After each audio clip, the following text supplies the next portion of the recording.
A Very Brady sequel is really good fun to begin with. In fact, for the most part, I was thinking I didn't like it quite as much as I did the first film, but actually, eventually, I got to the point where I wasn't sure, and I think I might actually like it at least as much as the first film, maybe even a little bit more. This was released in 1996. It's directed by Arlene Sanford, and it's written by Harry Elfont, Deborah Kaplan, James Berg, and Stan Zimmerman. And we have a brilliant cast, including, of course, the wonderful Shelley Long as Carol Brady. She's the reason I watched the first film, and I'm glad I had a reason because I absolutely adore her, and I adore her in this film, and I love the film.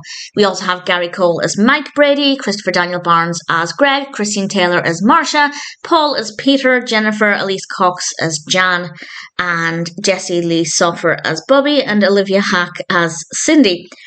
We also have Tim Matheson as Roy. And Roy shows up at the beginning of the film and claims that he is Carol's long-lost husband, her first husband. And the film is all about this character and trying to work out who exactly he is, what his intentions are, and of course what they're going to do about the situation. And for the moment, I won't give any spoilers. I don't want to give away anything, but I will, in a little bit, give a spoiler warning and talk about some personal highlights. And I'll also mention one thing that I didn't really love. I think this is an absolutely brilliant film. To be honest, the main narrative of this character of Roy isn't that exciting. It's a little bit overdramatic in a way that it's meant to be. It's kind of like we have this humble, sweet life of the Bradys and then this really intense, dramatic character. And I think the two work very well together, but I didn't necessarily find it the most interesting. But everything else surrounding it, I absolutely loved. Something that I think is done very well is that we get a lot of different perspectives. We spend a lot of time with each of the main characters, each of the family members, and we get to see things from their point of view. We also get to see their own problems in life, and Jan's is definitely one of my favourites. I think Jan is an absolutely amazing character, and she ends up coming up with a pretty creative solution because she wants to find a boyfriend. And her solution is pretty fun, but I will, with a spoiler warning, talk more about that. Each of the children brings something different to it, which I absolutely love. I think it works really, really well. The parents are not in it as much as I would have liked. Alice as well. Alice, I thought, was fantastic. She's played by Henriette Mantel, and I just adored the character in this. Look out for the mushrooms. Very, very entertaining. The parents, as I was saying, are maybe not in it as much as I would have liked, but there comes a point when they are more of the main focus, and I think that we get enough time with each character. It is so well written, both in terms of the pacing and the progression of the narrative, and also the dialogue. I just think it's so funny. It is so, so entertaining. I absolutely adored it. As I said, I felt like for the most part, it wasn't as good as the first film, which is generally expected when it comes to sequels. But by the end of it, I'm not sure about that. I think I might have liked it just as much. And as I said, maybe even a little bit more. I don't know. It's hard to tell. If you've seen both of them and you have an opinion on which you prefer, I'd love to know.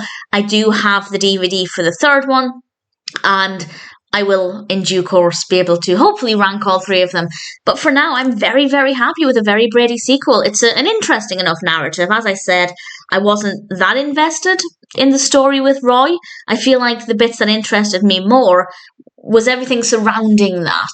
Everything with the other characters and their attitudes and their own problems. But everything did tie together really, really nicely. The characters are great, the performances are great, the costumes are fantastic, the hair is brilliant. I loved all of it. I loved everything about it. Well, no, that's not true.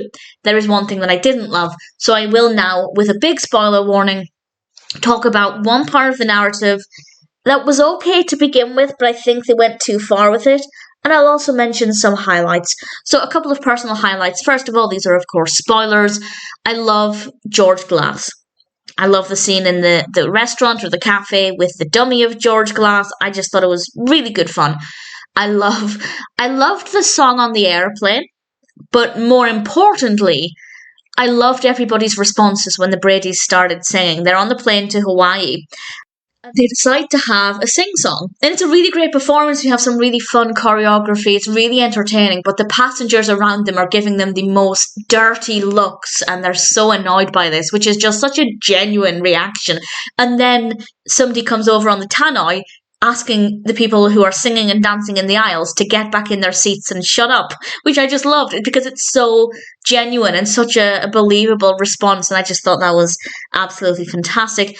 And then we actually go to Hawaii, and this is something that I thought worked really well. And I loved the scenes in Hawaii. I loved the focus on Shelley Long's character, on Carol Brady for a little bit. That was quite nice.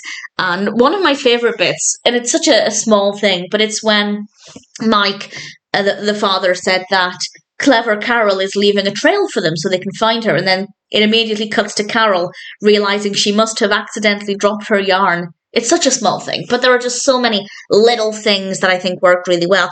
What didn't work well is the relationship between Greg and Marcia. They start to think they might not be properly related because of this business with Roy, with Carol's first husband. And initially it starts off with them sharing the attic bedroom, and they see each other getting changed through the sheets. We see the silhouette of each of them on the sheets, and they kind of, with their teenage minds and their hormones everywhere, they start to lust after each other. Very briefly, I thought that was fine. I didn't mind it, but they kind of took that a little bit too far. And I didn't really enjoy that part of it. So that's really the only thing in this that I think didn't work really well. Yes, as a little bit, it wasn't too bad.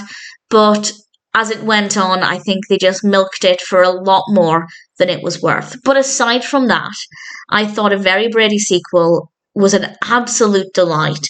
The main narrative is interesting enough, but the characters, their attitudes, their mannerisms, the dialogue, it all just made it so much fun. And I thought it was tremendous. If you liked the first film, I'm pretty confident you will like this.